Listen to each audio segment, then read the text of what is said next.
Assalamualaikum dan selamat sejahtera. Bertemu kita lagi pada hari ini dalam pelajaran Bahasa Melayu tahun 1. Kita teruskan lagi pelajaran kita dalam tema 4 iaitu keselamatan. Hari ini kita nak belajar dalam unit 10, pastikan selamat. Tajuk pada hari ini ialah kita harus berwaspada.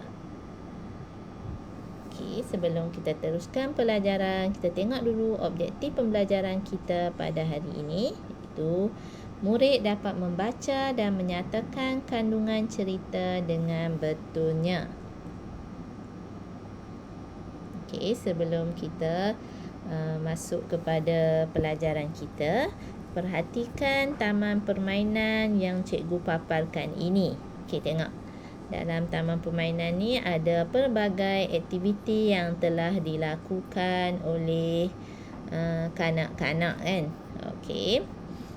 Dah tentu kamu pernah pergi taman permainan. Mungkin di tempat kamu juga ada taman permainan kan. Tapi buat masa sekarang sekarang mungkin dah awak boleh pergi kan, tapi tidak boleh berkumpul secara beramai-ramai. Kita tengok permainan-permainan yang dimain oleh kanak-kanak ini. Tengok apakah aktiviti yang dilakukan oleh mereka. Kita tengok kat hujung sana kan. Dari sana kita tengok bermain bola, bermain dam, bermain tali, bermain kita panggil jengkek kan. Awak panggil apa? Nanti kita main tali skipping, bermain buayan, bermain jongkang-jongkit, membaca buku kan. Ada juga sedang berebut, bermain main pasir kan, berebut alat peralatan permainan pasir tu.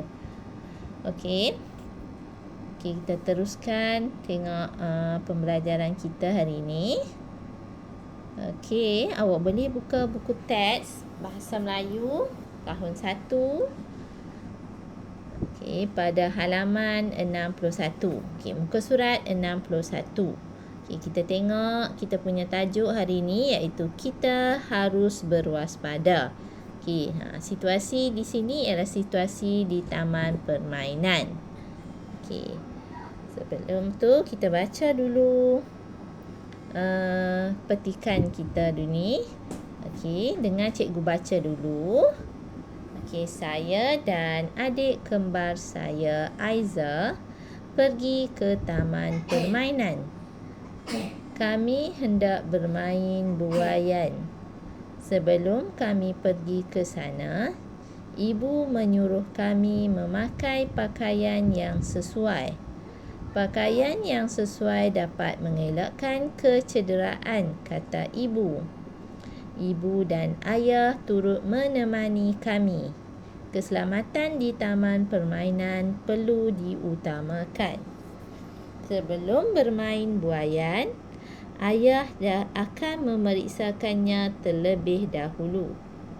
Ada kanak-kanak terjatuh dan cedera semasa bermain buayan. Saya dan Aiza berasa selamat semasa bermain di sini. Kami bermain buayan dengan gembiranya.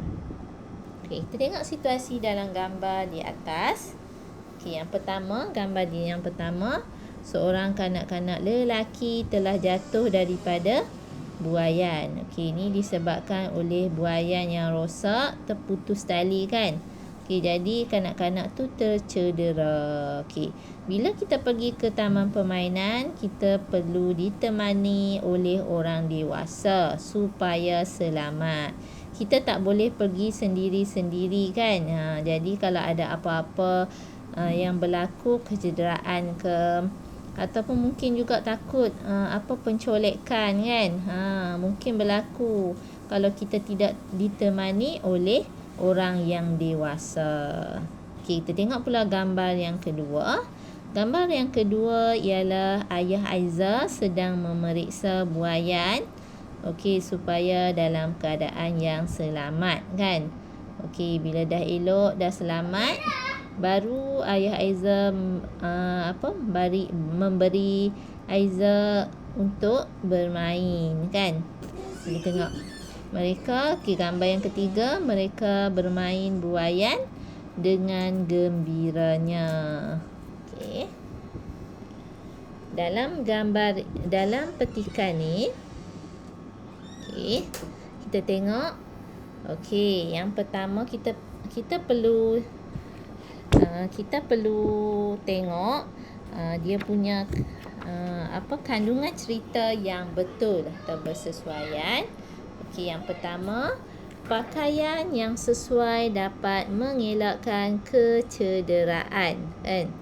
Okey, jadi bila kita ke taman permainan, kita perlu pakai pakaian yang bersesuaian dengan situasi tempat tu, kan?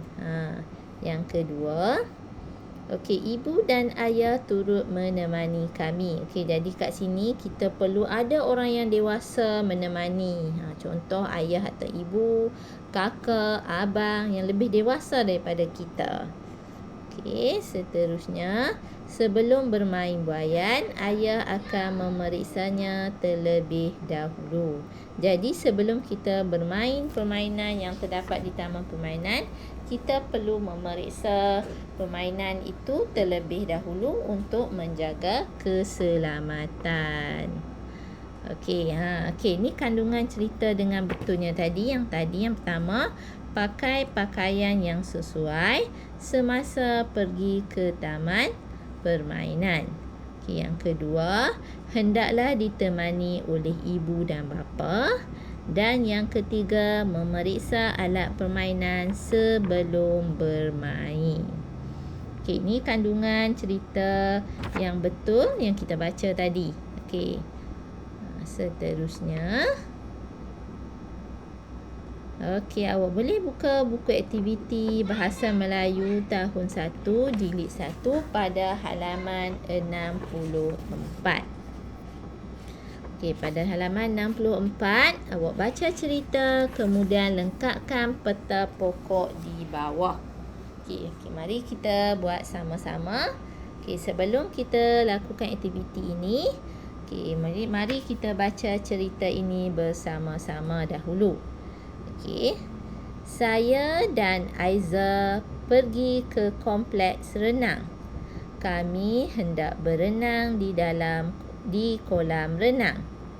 Aina, Aiza, sebelum masuk ke dalam kolam, kamu mestilah memakai pakaian renang, kata Puan Harlina. Ini pelampung. Gunakan pelampung semasa berenang supaya tidak lemas, kata Encik Razman. Ayah dan ibu mengawasi kami dari tebing kolam. Kami berasa selamat berenang di sini. Selepas berenang di kolam, ayah menyuruh kami mandi di bilik air pula. Kemudian kami menukar pakaian. Okay, kita tengok kat sini. Perkara yang perlu kita lakukan sebelum berenang, semasa berenang dan selepas berenang. Okey, dalam petikan ni yang kita baca tadi, okey, dah ada kan? Okey, yang pertama, sebelum berenang, kita tengok apa yang kita perlu buat. Iaitu kita perlu memakai pakaian renang. Okey, bila kita dah berenang, apa yang perlu kita buat? Okey, gunakan pelampung diawasi oleh ayah dan ibu. Okey. Kemudian selepas berenang, okey, kita mandi, lepas tu kita menukar pakaian. Okey, ini dia punya jawapan. Okey, awak boleh salin dalam buku masing-masing, dalam buku aktiviti masing-masing. Okey, cikgu harap awak dapat fahami pelajaran kita pada hari ini, iaitu menyatakan kandungan cerita dengan betulnya. Okey. Sebelum kita berakhirnya kelas, cikgu minta kamu salin. Okey, kandungan cerita dengan betulnya ni dalam buku bahasa Melayu kamu, iaitu sama ada bahasa Melayu 1, bahasa Melayu 2 ataupun bahasa Melayu 3. BM1, BM2 atau BM3 di yang sebelah ni sahaja. Okey. Nyatakan kandungan cerita dengan betulnya. Salin sahaja ketiga-tiga ayat ni ke dalam buku kamu dengan kemas. Okey. Itu saja tugasan kamu pada hari ini, iaitu yang pertama membuat di dalam buku aktiviti pada halaman 64. Yang kedua menyalin daripada buku teks yang kita baca, iaitu pada muka surat 61. Okey, sekian sahaja pelajaran kita pada hari ini. Sekian, terima kasih. Selamat belajar.